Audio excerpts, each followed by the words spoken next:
Você sabe sobre o feudalismo, Idade Média e, bom, várias outras coisas como o Islã? No vídeo de hoje a gente vai ver um pouco sobre isso, então vamos lá.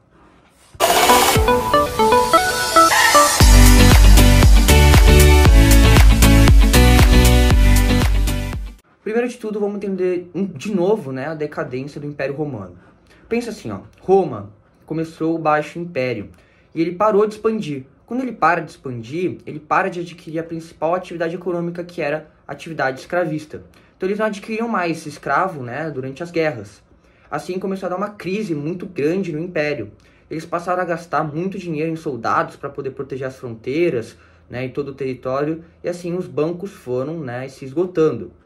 Além disso, os alimentos passaram a ficar escassos, e várias outras medidas fizeram com que a estabilidade em Roma aumentasse muito. Só que, ao norte, né, da parte ocidental, tinham os povos germânicos. Os povos germânicos, seminômades, guerreiros, com chefes, né, que eram militares, políticos, seguiam, né, uma ideia de consuetudinário, né, eles tinham uma relação boa inicialmente com Roma, né, então alianças, eles tinham também, né, uma ideia de mercenário, então Roma pagava em troca de alguns serviços, agricultura, e entre outras coisas.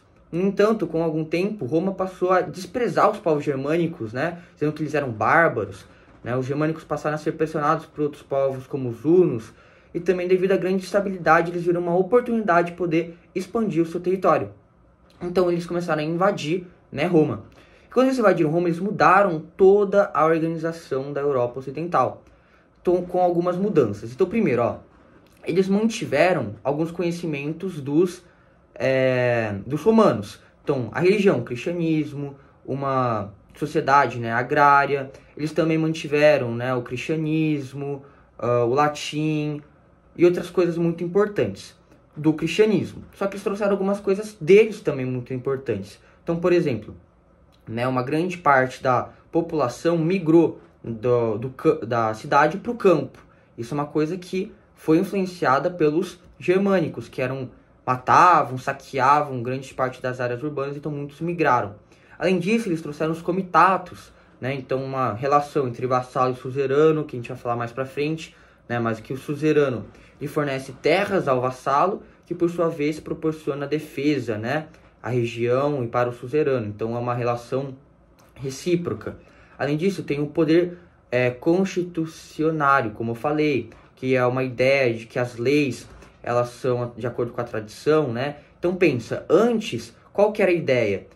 O império inteiro, ele tinha apenas um líder, que era o imperador, e ele que colocava as leis. Agora não, agora cada província, cada reino tem as suas leis, tem o seu chefe e assim por diante. E por fim tem o neolatim, que é outra importante ação que trouxe os germânicos, certo? Ou seja, os germânicos mudaram muito a composição da Europa Ocidental. Beleza. Agora vamos falar um pouco sobre o cristianismo. Então por que o cristianismo é muito importante? Porque apesar de tudo que aconteceu, a queda do Império Romano, várias crises e várias outras coisas, ele se manteve muito forte. Então teve uma coisa que a gente vai chamar de concílias. O que eram as concílias? Foi uma reunião de bispos, arcebispos e outros clérigos muito importantes, e lá eles escolhiam as verdades, eles também tomavam várias decisões, como por exemplo a formação de um líder principal da Igreja Católica, que era o Papa, que realizava uma série de acordos com outros seis que a gente vai falar mais pra frente. Além disso, eles escolhiam os dogmas, que eram leis e regras que deveriam ser seguidas pelos cristãos, como por exemplo, né, a Eucaristia, os 10 mandamentos, o batismo, e ao ser desrespeitado, gerava a heresia. O que é a heresia? A heresia era quando você desrespeitava os dogmas e você era punido. Geralmente, você era queimado. E essa forma de queimar não era para punir, mas sim para evitar que as pessoas fossem lá e desrespeitassem os dogmas, e também ela era vista como uma forma de poder purificar a alma. Então o clero ele manteve a sua força muito grande mesmo com tudo isso. Só que ele era dividido em dois tipos, que a gente vai chamar de secular, aqueles que viviam com a população, na igreja, e os que a gente vai chamar de regular, aqueles que viviam nos mosteiros. O que eram mosteiros? A igreja, ela pegou todo o conhecimento intelectual que tinha greco-romana e viu que algumas coisas eram ruins, né, para eles, porque eles iriam perder poder, algumas coisas contraditórias aos dogmas. Então eles meio que preservaram esse conteúdo sem mostrar para todo mundo, mas registraram, né, traduziram. Então quem fazia tudo isso, que eram os clérigos regulares, ou que a gente vai chamar de monges copistas, eles faziam isso. Então eles preservaram esse conteúdo que foi muito importante. Então é chamado de Era das Trevas, né, a Idade Média, principalmente por muitos dizerem que não tinha conhecimento, mas tinha, só que estava preservado e escondido. Beleza. Então o cristianismo foi muito importante, eu entendi. Só que qual que era mais importante? O imperador ou o cristianismo? Então é isso que a gente vai falar um pouco agora. Então assim, a gente tinha também um império muito importante, que era o Império Bizantino. O Império Bizantino era a parte oriental, né, de Roma, né? Como a ocidental foi invadida pelos germânicos, sobrou a parte oriental, que era o Império Bizantino, que tinha sua capital sendo Constantinopla. E Constantinopla tinha um importante centro econômico. Por quê? Porque muitos comerciantes, artesãos buscavam atravessar, né, pagavam multas, mas atravessavam Constantinopla, que conectava o Mar Negro ao Mar Egeu, ao Mar Mediterrâneo, né, pelo Estreito de Bósforo. Então era um importante centro econômico para passar da Ásia para a Europa.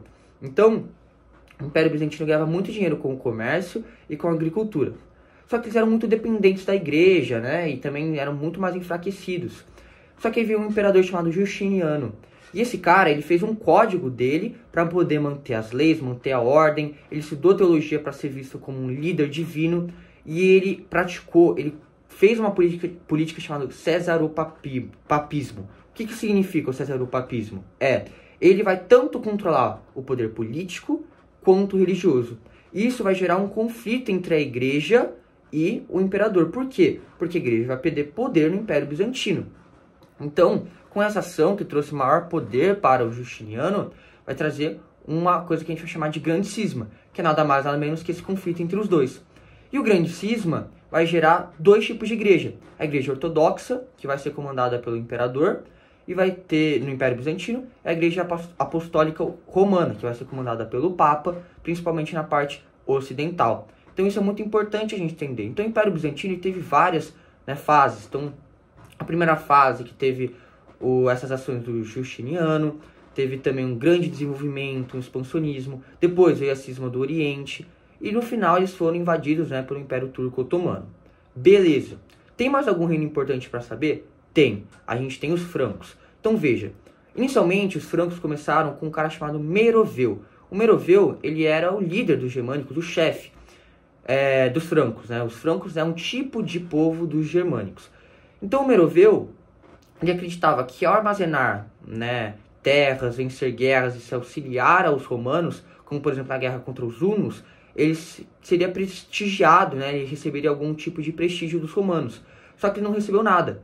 E aí veio o seu filho chamado Xederico, e esse cara falou assim, ó, mano, vocês estão desrespeitando meu pai, não fizeram o que ele, né, tentou fazer a vida toda, então a gente vai invadir vocês. Então eles invadiram, dominaram a parte da Gália, e com a morte do Xederico, o seu filho chamado Clovis, ele começou a expandir ainda mais seu território. Em uma de suas batalhas, ele diz que ele venceu, né, uma batalha quase impossível de vencer depois de orar para Deus, né, o Deus dos romanos. Ele passou a ser cristão e formou um tipo de aliança com a Igreja Católica. O seu filho, né, que a gente vai chamar de Carlos Martel, ele teve um papel muito importante. Por quê? Ele teve na guerra que a gente vai chamar de Poitiers, ele impediu, né, o avanço islâmico, né, para a parte norte da Europa. E seu filho, chamado Pepino Breve, ele manteve, né, o Império Unificado, avançou um pouco, só que ele trouxe o estado do papado, né, então ele deu início ao Vaticano, né, uma parte, né, para a igreja, uma parte da Itália. Então ele foi muito importante também. Só que seu filho, que é muito conhecido, foi o Carlos Magno, ele deu início ao período carolíngeno. E o Carlos Magno, ele continuou a ideia expansionista, só que muito aliado com o cristianismo. Então ele matava os islâmicos, matavam vários outros tipos pagãos. Então ele era um cara muito rígido. E ele foi declarado pela Igreja Católica, pelo Papa Leão III, como o imperador dos romanos verdadeiro, né, por ele estar professando a religião católica.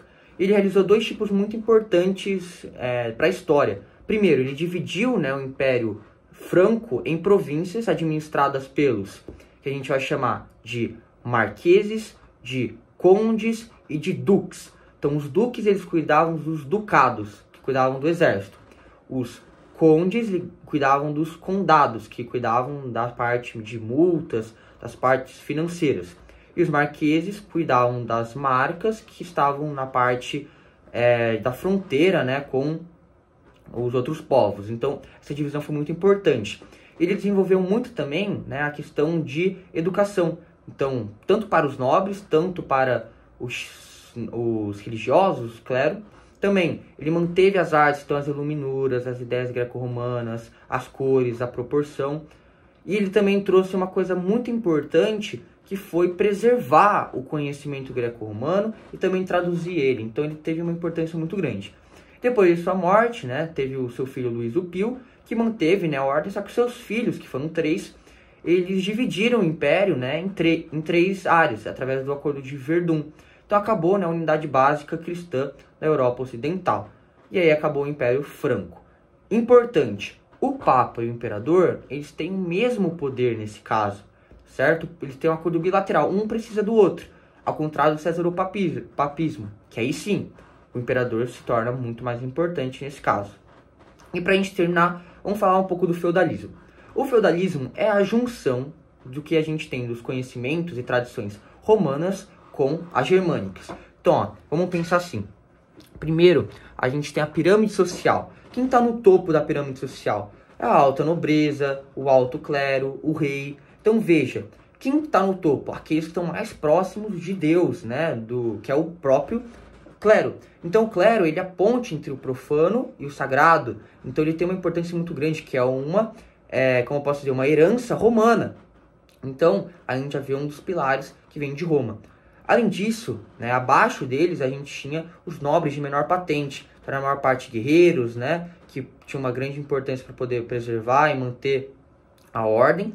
E abaixo tinham os servos, né, que tinham uma importância na produção, especialmente nos mansos serviços, nos mansos senhoriais, né. Então eles tinham uma importante função de poder produzir, em troca eles recebiam produção, né, então tinha essa relação. Só que a principal economia era a agrária. Então eles produziam para subsistência e eles exportavam, né, quando sobrava excedente, que aí a gente traz uma ideia de que a agricultura é a principal atividade econômica. E quem tinha essas duas ideias? Tanto os germânicos como os romanos. E como que isso era comercializado? Através do latim. Perfeito, a gente já tem as 3 ideias que vêm da Roma. Então, a gente tem a principal atividade, que é a servidão, os colonatos, ideia de agrário, o latim e o cristianismo. Beleza. Só que ainda tem 2 ideias importantes dos germânicos, que é o comitatus e o direito consuetudinário. Então, como que isso funciona na prática? Veja, a gente tem o comitatus, que sempre aconteceu, que é uma relação, a política era o comitatus. Então, tinha um suzerano, aquele que tinha as terras, os direitos, ele dava essas terras ao vassalo, que tinha a importância de poder proteger o suzerano, né, e todo o manso senhorial, todo o castelo e outras coisas, de várias outras ações, de invasões possíveis. Então, isso é uma herança dos germânicos. O direito que eu acabei de falar, consuetudinário, também. Cada feudo tinha uma lei, tinha uma regra. Então, isso era muito comum. Então, isso no feudalismo é a junção tanto das heranças que a gente tem romana, como das heranças que a gente tem dos germânicos. Lembrando, a gente tinha estruturas quando a gente fala do feudalismo.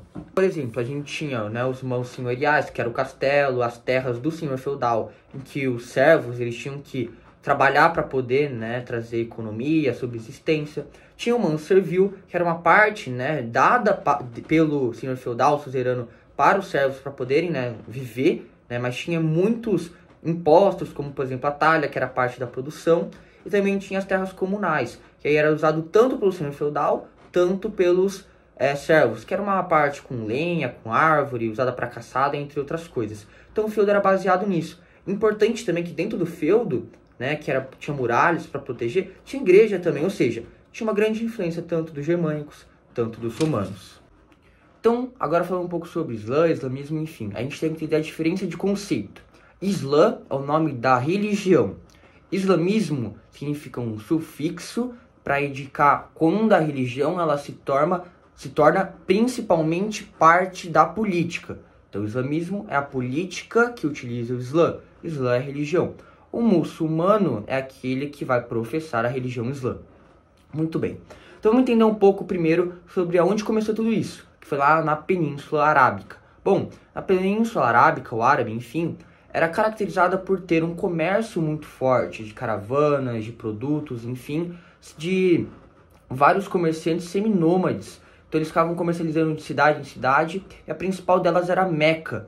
E Meca era um importante centro, né, um importante pilar, não só para troca comercial, mas também de cultura e também de religião e outros costumes, que vai ser muito importante porque a gente vai ter que saber sobre a religião islã. Muito bem, então a gente entendeu, né, que a Península Arábica funcionava dessa forma, Meca era a principal, só que teve um cara muito importante que foi o Maomé.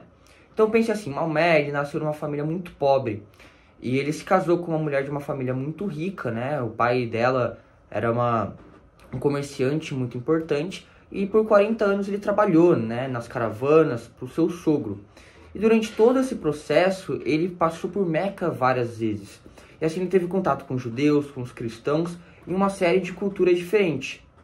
E assim, ele, com todo esse conhecimento, começou a ter visões. Ele registrou que ele teve um contato com o anjo Gabriel. E o anjo Gabriel teria dito que Alá, no caso Deus, teria escolhido ele como último profeta para poder, né, disseminar e passar a religião islã para a Península Arábica e para os árabes, certo? Então, com isso, ele começou a professar a ideia de que há apenas um Deus, Alá, e que há apenas um profeta, que é Maomé. Então, no Monte Arafat, inicialmente, ele começou a professar essa fé. Então, trazendo a ideia de que tinha apenas um Deus, que as pessoas tinham que se purificar, né, para irem para o céu, tinham que doar, tinham que cuidar das crianças, dos viúvos. E essas ações eram muito ruins para quem? Para os comerciantes e também para os líderes. Então eles começaram a perseguir o Maomé e os seus praticantes, né, que acreditavam nele. E assim, por um processo que a gente vai chamar de herégia, ele vai fugir para Medina, né, uma região ao norte de onde ele estava. E dessa forma, o que acontece? Ele se fortifica, ele estuda mais, ele aprende, ele volta para Meca buscando deixar alguns legados, no caso 3. Primeiro, o jihad. O que é o jihad? É uma ideia de que você tem que se esforçar para você poder professar e disseminar a religião islã. A outra era voltar para Meca para poder meio que purificar, né, a Kaaba. O que é a Kaaba? Era um cubo onde ficava a pedra negra, uma importante relíquia da religião islã. E dessa forma, como a maior parte das pessoas eram politeístas, ele precisava tirar, né, todas as coisas politeístas e deixar como um monumento monoteísta. Além disso, ele criou o Alcorão, um livro onde dizia suas passagens e também várias outras coisas religiosas e experiências do Maomé. Então, ele volta para Meca, ele consegue, né, converter grande parte das pessoas, ele também realiza todos esses legados que ele quer. Só que ele acaba morrendo. E aí, quando ele acaba morrendo, se fortifica 5 pilares da religião islã que são seguidas até hoje. Primeiro, você deve sempre acreditar e professar a fé. Há apenas um Deus, Alá, e o único profeta, que é o Maomé. Além disso, você deve orar 5 vezes no dia virado para Meca, ir pelo menos uma vez na vida, né, para Meca, doar, né, esmolas sempre que possível, e não esquecer de jejuar, né, no mês do Ramadã, que é quando o anjo Gabriel foi falar com Maomé. Bom, além disso, a gente tem que entender que, depois de algum tempo, os islâmicos decidiram expandir o seu território, por 2 motivos, meio que, na verdade, por 4 motivos internos e um motivo externo. Esse motivo externo é porque o Império Bizantino e o Persa já estavam meio enfraquecidos, então ficava mais fácil deles poderem expandir. E 4 motivos internos muito importantes. Primeiro, busca, né, de solos férteis, que é muito importante para a agricultura. Rotas marítimas, principalmente, né, quando a gente fala do Mar Mediterrâneo. Buscavam também a ideia, né, do jihad, então se esforçar para poder professar a fé. E também algo que que convenceu grande parte da população foi: você lutar na guerra e acabar morrendo, purifica sua alma para ir para o paraíso. Então os líderes que comandavam isso a gente chamava de califas, líderes políticos e religiosos que eram descendentes do Maomé, que estavam, né, expandindo para poder professar a fé. Além disso, com todo esse processo, se formou 2 grupos islãs principalmente, o que nós vamos chamar de sunitas e os xiitas. Os sunitas eram aqueles, atualmente, né, são 80% dos islâmicos, e os xiitas são só 20%.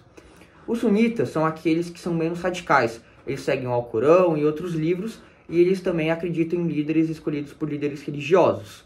Só que os xiitas não, eles são mais radicais, eles acreditam apenas no Alcorão e apenas nos descendentes do Maomé. Muito bem. Então, isso é muito importante. E lembrar também, né, que muitas cidades islã, eram bastante urbanizadas, né? Às vezes a gente tem um pensamento meio islamofóbico, assim dizendo, que é menos desenvolvido ou outras coisas, mas não. Eles eram bastante desenvolvidos, tinham uma grande quantidade de urbanização, muitas mesquitas, que era onde ficava, né, as principais ações religiosas, e teve um grande desenvolvimento da ciência, né? Então, conhecimentos, alquimia, química, entre outras coisas muito importantes. Então é importante a gente lembrar, os árabes têm uma importância religiosa, urbana, social, econômica, enfim. Importante, quando a gente fala do islamismo, né, da religião islã, ela unificou os povos árabes. Por quê? Como Maomé convenceu grande parte dos povos, eles começaram a professar a mesma coisa, eles começaram a lutar por um objetivo em comum. O jihad, espalhar a ideia, um Deus, um profeta, então isso uniu os povos árabes.